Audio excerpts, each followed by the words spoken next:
So we want to design a nice spirally shape with different colors, and we're going to need a circle, and I'm going to show you how to get 24 even spots around that circle. Actually, then we'll erase it so we don't have any pencil markings, and we'll use the little points that the tip of your compass makes, the little indentations, to know where to put our compass.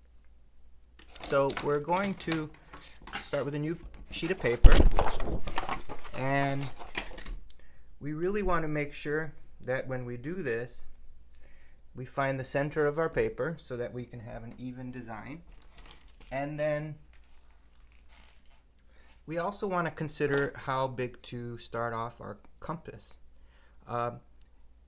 When you find the center of your paper, you want to be able to go 2 lengths without going off your paper, because our construction, when we're finished, will go that far. So here's 1, 2, I'll make it a tiny bit bigger. So we need to choose how large to make our first circle. We're going to start with our circle, and once we've done that, we're going to go ahead and, without adjusting our compass, we're going to put the point on the top of the circle, make a nice good indentation. My paper is a little thicker, which makes it easier to find that indentation later. We're going to make a mark and then go to that spot and repeat that all the way around. As some of you might know, 6 circles will fit perfectly around 1 circle. So we're going to use that to our advantage.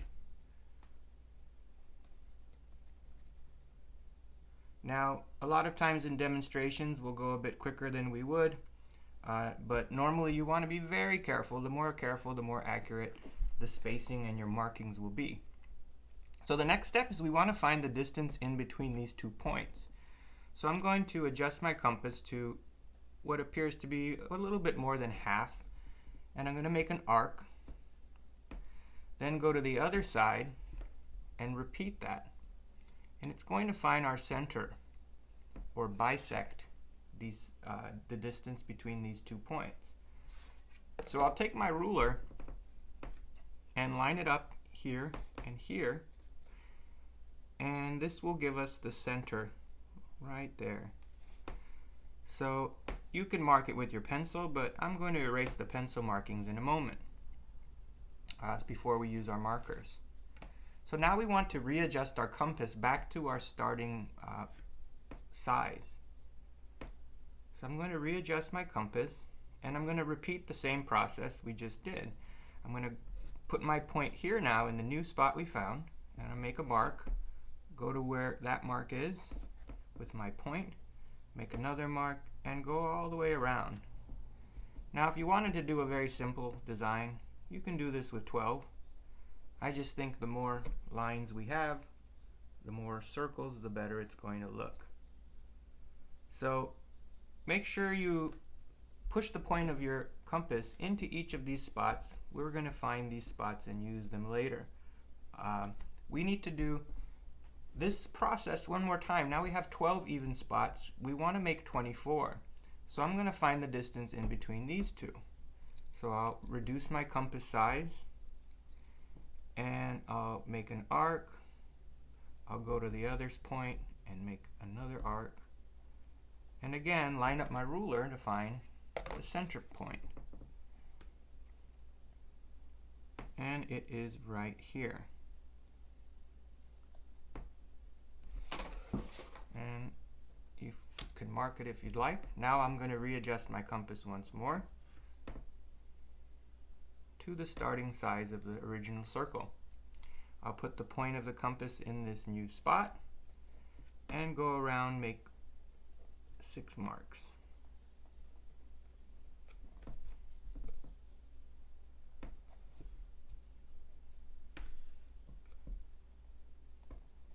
Be careful how you hold your compass. You know, sometimes I see my students and they'll hold it like this and they'll change the size. You really want to hold it on top, or you can hold it at the pointed side. Don't squeeze it together. So now we can see we're missing the spots in between these gaps. So I'm going to repeat that process up here. I'm going to reduce my compass, and we're going to find the midpoint by bisecting these 2 points. So we're really doing the same process 3 times. Line up my ruler, I'll find my spot,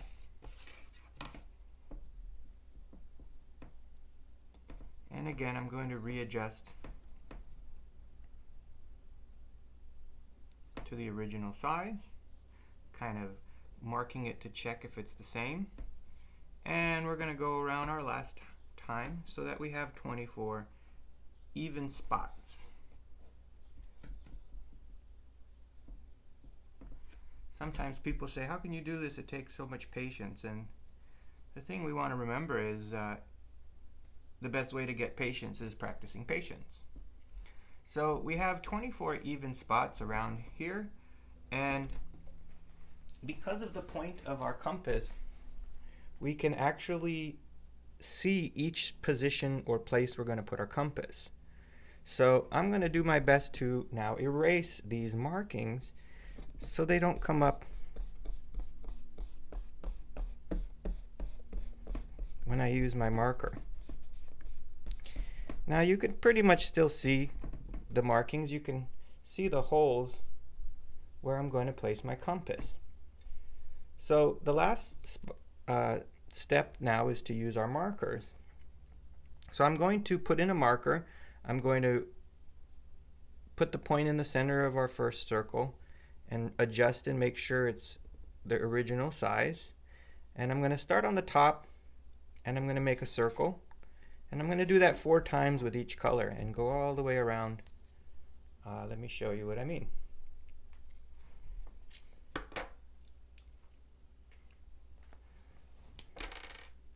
So I use a Stadler compass.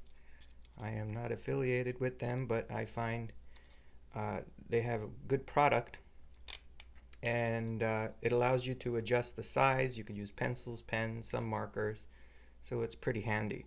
So now that I have my marker in, I'm going to put the center in and adjust my compass so that the marker is going to line up to the original size. Now, if we really wanted to, we could take a piece of paper and do that and actually make the marker marking to make sure it is exactly right. This is actually not the right size. It's a slightly smaller circle. So if you really want to be super accurate, you know, before you put in a marker, draw your original circle on a separate piece of paper, and then you can actually just make sure that it's the correct size. So I'm going to start on the top, and I'm going to draw a circle. I'm going to go all the way around, and I'm going to go to the next spot. I'm going to go left. In mathematics, counterclockwise is considered more natural, so I'm going to start this going counterclockwise. And I'm going to go to each spot we made and draw a circle. But since we have 24 spaces and 6 colors I want to use, I'm going to end up using each color 4 times. So now I'm going to replace it and put in another color. And so I'm going to show you, I'll go all the way around, and I'll probably speed it up because I love the way that looks.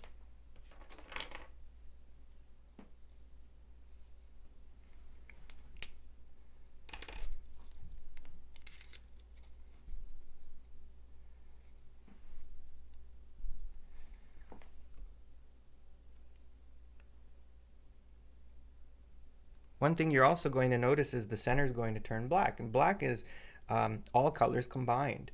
That's why when you wear a dark black t-shirt outside, it's actually absorbing all the light rays and the different color spectrum from the sun, and you get hotter. White actually is the absence of color, so a white t-shirt will actually reflect the sun's rays off of the t-shirt, and it doesn't get as hot. A little fun fact. So if you forget where you left off, you can kind of put the compass back, and I can see this is where my last one was. So the next one is going to go here.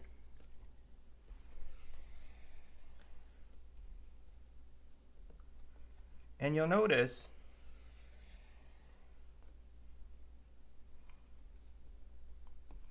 where you put the compass is always going to be on the color,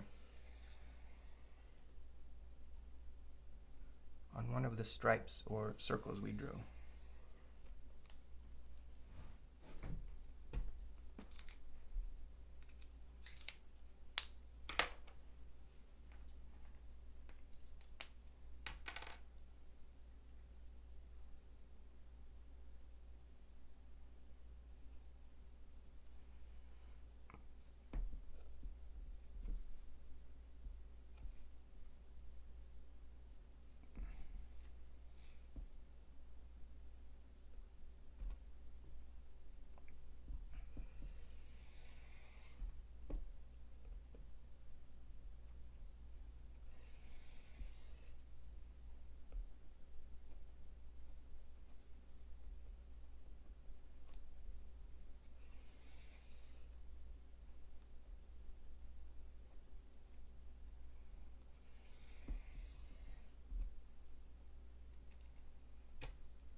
And there we go. Fun and easy to make. Another thing I tried was when I didn't erase the first circle, and I tried to put circles around it, and I really didn't like how nice it was compared to this one. Very nice spirally 3D design, and it's not too difficult to make with some patience. So good luck and have fun.